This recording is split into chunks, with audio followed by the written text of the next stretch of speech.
I was a kid who had trouble reading. I would read and then it would not stay in my brain. So it's like, what did you read? I don't know what I read, right? So I was a kid who struggled to get it together. And it's like, okay, now that I know what my issue is, I needed to be quiet when I read. I need this, I need that. And so then after that, I could speed read, right? I could read. I learned how to read something quickly and know where to find the information that I needed to find when I read something. Hi, I'm Michelle Hardy, and today I'm just going to talk to you about how to go from a blank page to a published product. But there are some things to do when you're actually starting out with your book. The idea may have come in your head, but why are you doing it? Why are you doing this book? Because you feel in your heart you have a story to tell, or someone said, "Oh, you should write a book." I can remember a time someone told me, "Hey, you should write a book based on a short story." And I just thought, oh my God, how am I going to do that? The story is enough, right? And it was painful. And so it took me 2 years. And I believe is because I didn't have, at that time, I felt like I didn't have the whole vocabulary to go with the type of story that it was, because it was a period piece. And then it started to become my life. And so, not having all the words to say, which is fine because you'll get the words, you'll find out. And that's what I had to do. I just had to do more research. But what's your why? Your why. And the story was just so important to me at that time, I believe.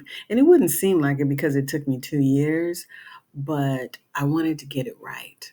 So it took me a little bit longer, but I did it. So figure out your why. Are you doing it for someone else or for yourself, for your joy? When you're going from a blank page to a published product, or whatever product it is, decide what type it's going to be, what type of genre you're going to have. What is the format of your book going to be? Some people will say, "Oh, I want a journal," and just where someone can write down their thoughts. And so basically, there's nothing in the book. Or you could say, "Okay, I want a novel and I wanted to have this many chapters and I want to have some pictures in the book, or I want to have illustrations. I want to have my photo on the cover. I want to have, smaller print, or I want to have large print." Thinking about your audience, who they are, right? So deciding on the genre. You could be writing poetry, fiction, a drama, science fiction, nonfiction, an autobiography, that type of thing. So deciding on what type of book it is, and you may need to discuss with someone what you're doing to kind of determine the genre of the book so that you target the book to the audience that you're trying to reach. But there's standards for every different genre, but you could be different. You could do something different. I have a friend who has a book, and the book has some writing, but there's all these different illustrations too, and it's beautiful. And so you might think about that, like telling the story, but with illustrations. So, and it makes it easier on you, less words and more of what you like to do, which is draw or illustrate or, painting, that type of thing.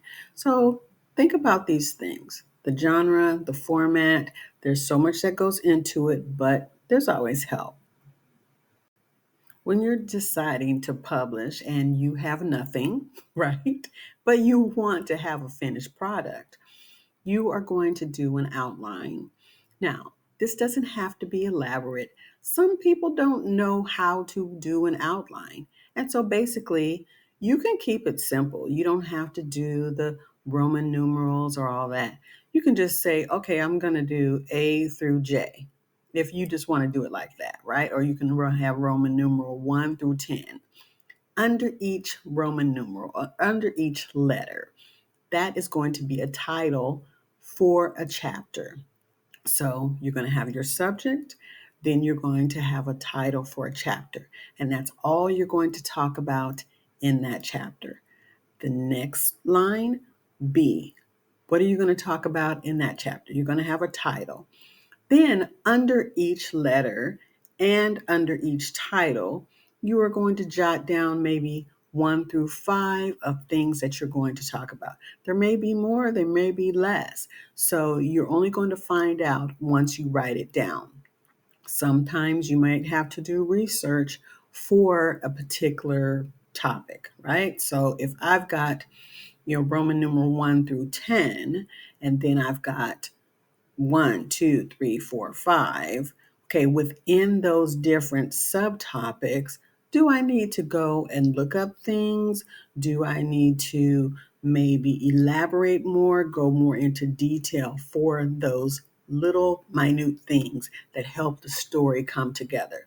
So, when you're getting started, it doesn't have to be all fancy, but just make sure that you're doing an outline so you have somewhere to start and refer back to, right? And then, it may improve over time and be more professional looking. And if you don't know how to do that, you can have someone help you format it so that it's a better guide for you to go by, right? So there's people to help you at every step, but this is a way to get started with writing. Now that you have an outline, right? So you're not at the point that you don't have anything, but you do have something to go by. Just start writing down everything that you can for every subject that you have written down.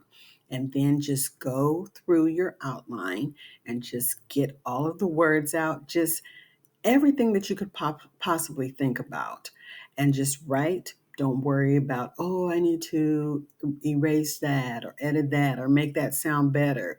Don't get stuck on one particular chapter or one particular topic, because that will delay your process. Just write as much as you know on your topic, your subtopic, and then move on. You can always come back to those, but get down as much information as you can for every chapter. Sometimes, people will write and they'll say, okay, I'm going to write this part. And then next month, I'm going to write that part. There may be 12 chapters or 12 topics. So it's going to take them a year to write this book, because they're only going to focus on that one chapter, that one subject, get everything out, right? This is, you're pacing yourself.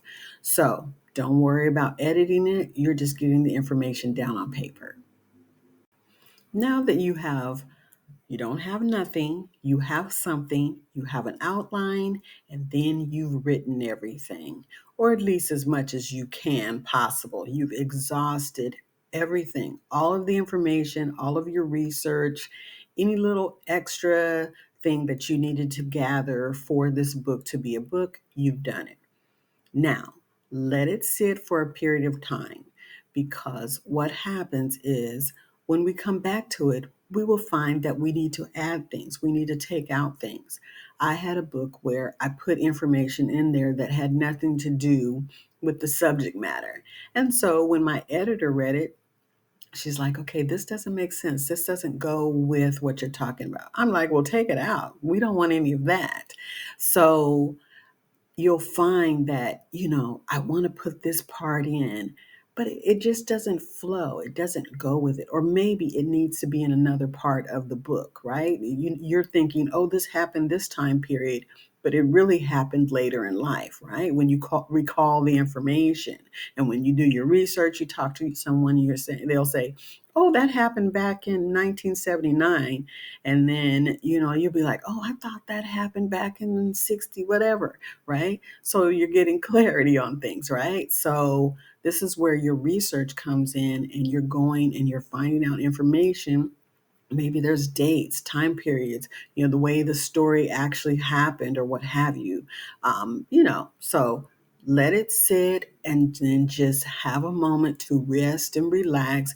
You may have anxiety because you want to get this book out, but really let it sit. I have found that writing something, then I will go back and say, oh no, right? So then you might scrap a whole chapter, you know just because it does not go, right? And then, your mind frame at the time may be different than it is 6 months down the line, 3 months down the line. You may be going through something and then you put the book down, you go back to the book and you're in a different mind. And then, so then you can say, oh, okay, yeah, I don't need to write about that, or I don't need to write that. I was just really not in a good space. So that's why it's good to let the book sit. And depending on the subject matter, it will help you in the long run. Now, you've let your book sit for a while. You've completed it. You've exhausted all of the information that you can gather, that you can recall, your research, just everything. And so now it's time to release the book. I always call the book a baby, and you have to let it go and go stay at somebody else's house for a little bit so that they can babysit your book. And basically, this is someone helping you, right? So you have these beta readers, these readers that are getting in on the front end of what's going on. It's somebody to test out the product before it goes to market. So you'll just have maybe one of your good friends that does like to read and can read your book in a timely manner, give you critique, whether the book flows, whether it makes sense. Because that's one thing that I know that's important to me is to make sure that the book flows. If there's dates, you want to make sure that you got 1980, 1990, 2000, 2010, and so on. So you want to make sure that it flows, that it makes sense, that when you start the story out, that it ends properly, right? Especially for a time period piece, right? Or, you're writing about your life and you start out at 5 years old and then you end to where you are now, or autobiography. You want to start from when the person was born and then until they passed away, if that was the case, right? So just make sure that you have someone to read your work and they're going to give you feedback and receive the feedback. It's not that you have to take the changes and make the changes that they made, but you definitely want to consider what they've had to say. If they do not understand what you've written, then you need to go back and look and say, okay, this doesn't make sense. This part might not need to be there. You have this person that's going to be genuinely honest and just receive the feedback, right? If something belongs, it just belongs. But at least you'll have something to work with. And then you can go back and say, okay, I need to tweak this here, or maybe I need to expound on the story here, add more detail, describe my characters better, or something like that, because they need that. Your reader is going to need that. Consider hiring someone now that your book is complete to edit your book. I say this in a lot of videos, and it's so important. I'm a person that I don't like editing my own work. You'll think, oh, it sounds good to me, but does it sound good to someone else? Does it make sense to someone else? So you really want someone to edit your book so that when it is out in the market, people are giving good reviews, they're recommending the book. But if it's not well put together, then you'll have to go back and make all those changes because you had a lot of critiques that were not in your favor. So hire someone that's all that they do. They really know what they're doing. They know the industry and they know your genre. They formatted books that you have. So they know, hey, so your editor may be one and the same. They're the person that reads it, they tell you if it makes sense, then they may go back and lay out and design your book and help you with uploading. Some people do all of that, right? Or there's services to do all of that. So just make sure that you are not the person that edits your book. You want the best result. You want it to look the best. You want it to represent you, right? So let's consider hiring someone to do that for us. Now that you've finished your book, you have it edited, there are different ways that you can publish. I self publish, and I'm just because of the experiences that I've had over the years, I choose to self publish. And so, there's a top 5 publishing houses. And so there's Penguin, Hachette, Harper, Schuster, and Macmillan, right? So we'll know about all these other publishing houses. They may be smaller, but these are ones that um, they just they publish most of the books that we know as bestsellers, right? And then there's some people that we know that have bestsellers that have chosen to go through smaller publishing houses because they want to support that publishing house and give them the revenue, right? In addition to the person getting, the deal as well. So you can choose top 5, but there are other ways, like I said, and this is where you're getting a publishing deal. They're going to print so many copies of your book, and then you may get an advance, maybe like $10,000 up front, and then the book is, being pushed by them, so to speak, right? There is some effort on your part to help sell the book, right? You may need to do some appearances and that type of thing. But for the most part, you have a big publishing house behind you that's going to make sure your book is sold.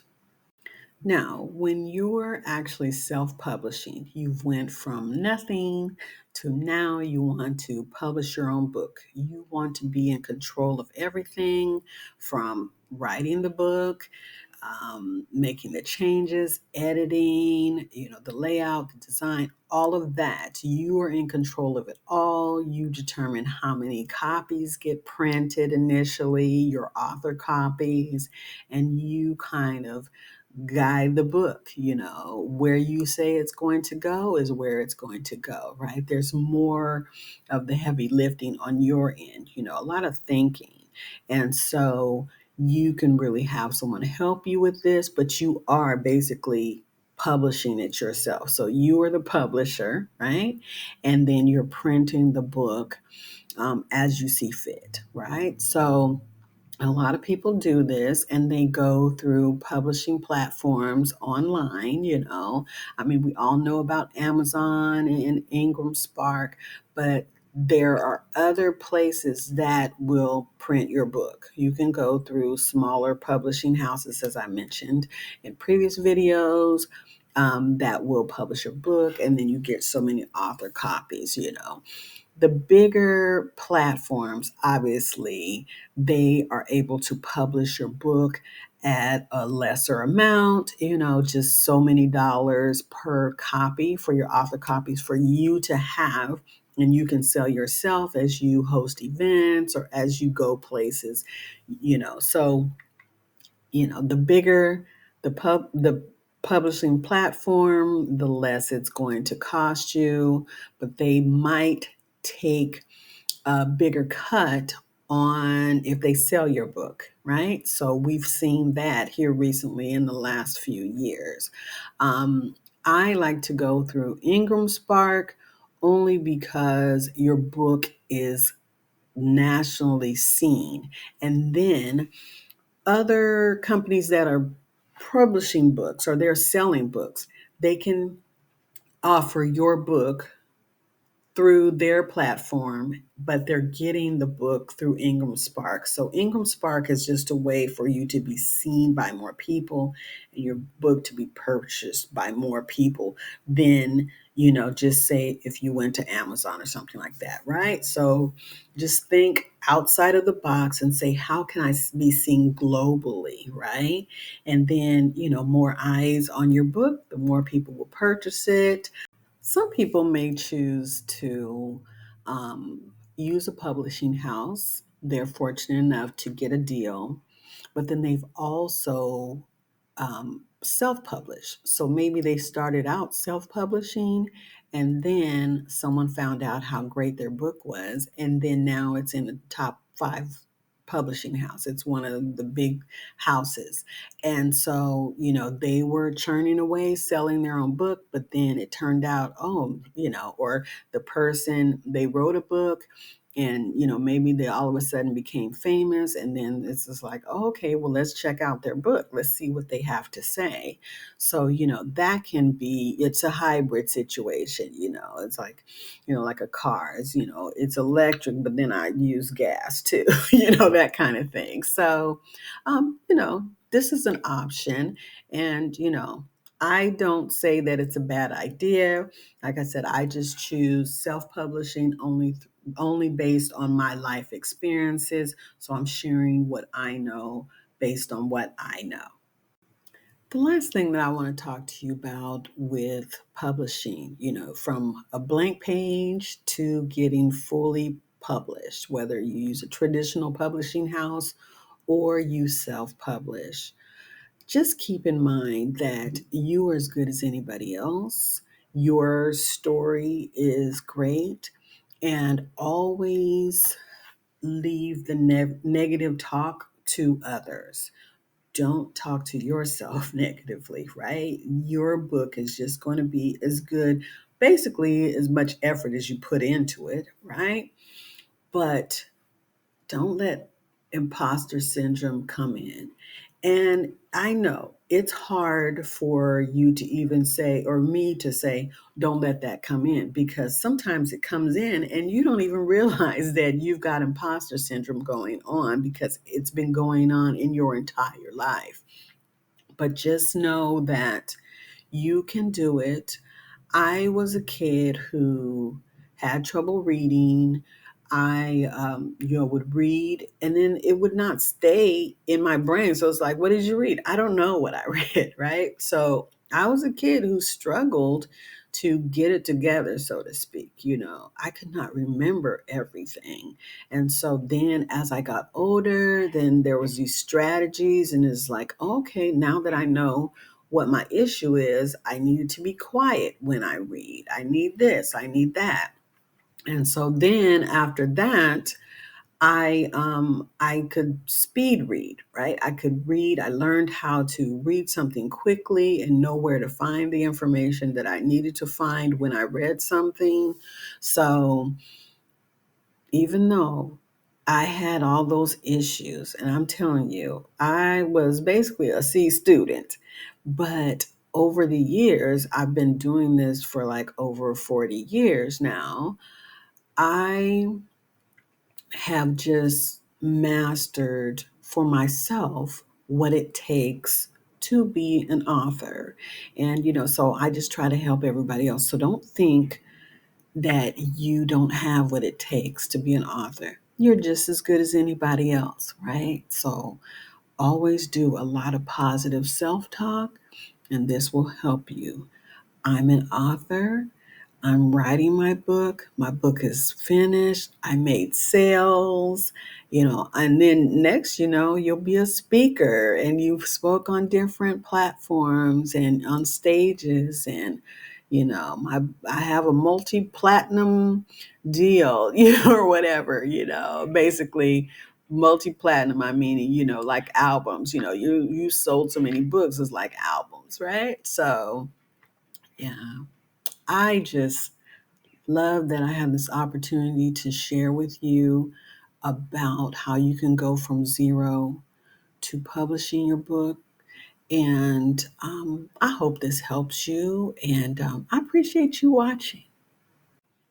Thank you for liking, subscribing, and sharing this video. Take care.